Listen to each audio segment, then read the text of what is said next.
Radio 1 ju prezanton ciklin e temave Mos u trishto. Mos u pikëllo. Jeta është më e shkurtër se ç'mendon. Dale Carnegie na përshkruan ngjarjen e dikujt që ishte goditur me ulçer në stomak. Të gjitha përpjekjet e mjekëve qenë të pasuksesshme, derisa I caktuan dhe kohën e vdekjes, dhe madje këshilluan të përgatiste edhe qefinin.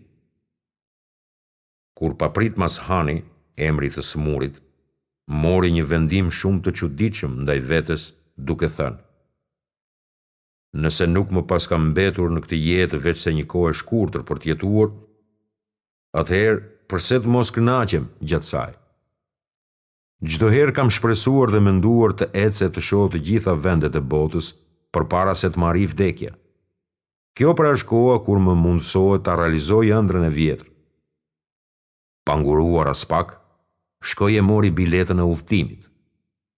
Mjekët që e kishin pacient u friksuan dhe e këshilluan: të paralajmërojmë se nëse je I vendosur për të udhëtuar, varri yt mund të jetë në thellësirat e detit. Por ai me një vendosmëri të fortë u tha mjekëve: kurse si nuk do të ndodhë diçka prej kësaj që po më thoni. Unë u kam premtuar marinarëve që kufoma ime nuk do të varroset, veç në varrezat e familjes time. Ja, kështu Hani hipi në anije, duke recituar poezitë. Ejani të shënojmë për njerëzimin një tregim, ta mbarojmë jetën me një të ëmbël përfundim. Se gjumi as na e zgjat jetën kur me të e mbronim, e as na e shkurtoi jetën natën kur pa gjumë qëndronim. Para këto vargje I thoshte njeriu jo besimtar, dhe kështu filloi udhëtimin e tij me plot gëzim e lumturi. Dërgoi disa përgëzues tek bashkëshortja e tij që ta lajmëronin për gjendjen e vet, duke I porositur që t'i thonin: çdo gjë e lezetshme e të këndshme që më kanë ofruar në anije e kam ngrënë. Kam pirë, kënduar, e recituar poezi dhe të gjitha llojet ushqimore I kam ngrënë, madje edhe yndyrnat që I pata të ndaluar. Jam kënaqur gjatë kësaj shëtitje, sa që këtë lumturi kur se kam patur më parë. Pastaj çka? Dale Carnegie tregon se I gjori I dikurshëm Han është shëruar nga sëmundja që kishte në stomak dhe se mënyra që ai përdori për shërim është më e suksesshme për t'i mposhtur e asgjësuar sëmundjet dhe për t'i mundur dhimbjet. Unë nuk pajtohem me poezinë e thurur më lart, pasi që në të vërejmë devijim dhe dalje nga programi hyjnor, por qëllimi I tregimit është se lumturia, gëzimi, pushimi janë shumë më të forta për përballimin e rreziqeve të sëmundjeve se sa kokrat e ilaçeve. Mos u trishto, nëse ke arritur atë që të mjafton. Ibn Rumiu thot: është ofruar kopraci mbi shpinë të dënuarit. Si lë rehat jeta, robëria e saj I fut me të shkatruarit. Mirë se erdhe o ti që me kafshatën e bukës mbetesh I kënaqur. Lëri ata që pas shumicës vrapojnë të veshur e këmbëzbathur. Nuk është as pasuria juaj e as fëmijët tuaj ajo që ju afron pranë nesh, por vetëm besimi e veprat e mira. Të tillët shpërblehen shumë fish për atë që vepruan dhe janë në dhoma të larta të shpëtuar. Dale Carnegie thot: statistikat kanë vërtetuar se stresi është vrasësi numër 1 në Amerikë. Gjatë 2 viteve të fundit të luftës dytë botërore nga Bitan, u vran afër 1/3 e milionit dhe brenda kësaj kohe sëmundja e zemrës përfshiu 2 milion njerëz, kurse prej të tjerëve 1 milion ishin të smur nga stresi dhe krizat nervore. Po, me të vërtetë sëmundja e zemrës është prej shkaqeve kryesore, që e shtyu doktor Alexis Carrel të thotë: me të vërtetë burrat me ndërmarrje pune që nuk dinë si ta përballojnë stresin, kanë vdekje të parakohshme. Ky shkak është I shëndosh, edhe pse afati I përfundimit është I përcaktuar. Askush nuk vdes pa vullnetin e lejen e Allahut. Ai është shënim I afatit të caktuar. Shumë pak janë afroamerikanët apo kinezët që ankohen nga sëmundja e zemrës. për arsye se janë popull që jetën e marrin me lehtësi e butësi. Për të vërtetuar këtë, shih se numri i mjekëve që vdesin nga sulmet e zemrës është 20 herë më i madh se numri i bujqve dhe punëtorëve të rëndomt që vdesin nga i njëjti shkak. Pra në realitet, mjekët nga njëra anë i japin gjallëri një jete nga ankthet dhe shqetësimet e rrënjosura, e nga ana tjetër paguajnë një çmim shumë të shtrenjtë, derisa t'i shërojnë të tjerët së muren vetë. Mjeku shëron njerëzit e vetë është i smur. Kënaqja me atë që ke arritur e largon pikëllimin. Në hadithin e pejgamberit thuhet: "Dhe nuk themi tjetër veç asaj që kënaq Zotin tonë." Ti ke një obligim të çmueshëm, e ai është të dorëzohesh kur të vijë e caktuara. Kjo që të jetë rezultati i saj më i dobishëm. Me këtë shpëton prej më të rrezikshmes, shpreshumbjes, e cila të shkatron dhe të varfron. Një poet thot: "Flokët e mia të thinjura mbi kokë, syri kur mi pa, u tha shqimeve të bardha, mirë se erdhët e merhaba. Përshëndetjen ta kisha fshehur, s'do ta bëja këtë nga frika, por e dija se nuk më largohen, u pajtova dhe kështu i prita.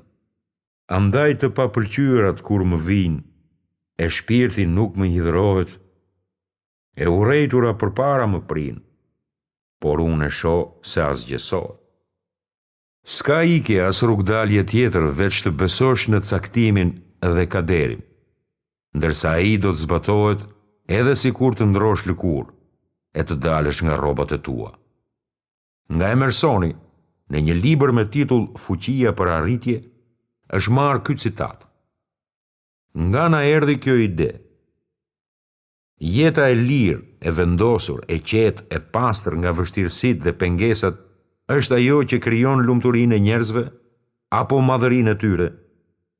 Kjo çështje sot është në të kundërtën, nga se ata që përvetësuan vajtimin dhe të qarit, do të qajnë dhe do ta bëjnë këtë vaj edhe nëse flenë mbi mëndafsh të lëmuar e rrotullohen mbi pend të buta.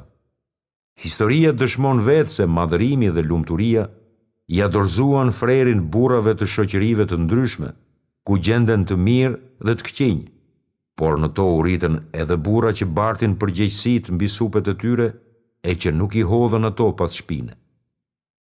Ata që ngritën flamurin islam në periudhën e ditëve të para dhe të vështira të thirrjes së Muhamedit, ishin me të vërtet prej robërve, të varfërve dhe modestëve. Pjesa më e madhe e popullit që u ndesh me besimin e shenjtë ishin të mëdhenj dhe liderët e popullit pa besimtar, pasanikët, bartësit e pozitave dhe pronarët e pallateve. E kur u lexoheshin atyre ajetet tona të argumentuara, ata që nuk ishin besuar u thoshin atyre që kishin besuar: "Cili grup, ne apo ju, ka vend jete më të mirë dhe kuvend më autoritativ?" Ata thonin: "Ne kemi më shumë pasuri e fëmijë e nuk do të ndëshkohemi. A këta janë mes nesh që Allahu i dhuroi? A nuk është Allahu më i dishmi për ata që janë mirënjohës?" E ata që nuk besuan, u thanë atyre që besuan: "Si kur të ishte feja ndonjë e mirë, ata nuk do ta përqafonin para nesh." Ata kryelartit thanë: "Ne jemi mohues të asaj që ju i besuat." Pastaj thanë: "Përse të mos i ketë zbritur ky Kur'an një njeriu të madh nga 2 qytetet?" A thua ata e përcaktojnë mëshirën e Zotit tënd? Të përkujtoj një varg nga poezitë e Antares, i cili na tregon se vlera është në sjelljet e mira, në moralin e lartë dhe në karakterin që ka, e jo në prejardhjen dhe emrin e farefisit të tij. Thot: "Nëse unë jam rob, jam zotri fisnik e bujar, ose kam ngjyrë të zezë, por kam moral të bardhë. Nëse ke humbur një organ të trupit, ke të tjera që e kompensojnë atë. Ibn Abasi thot: nëse Allahu merr nga unë dritën e syve të mi, drita përsëri mbetet në gjuhën dhe dëgjimin tim. Zemrën e kam të shëndosh dhe mendjen të plot, e gjua ime është e mprehtë si shpata e herojt. Ndoshta pas dëmit që të ka ngjarë, fshihet diçka e dobishme.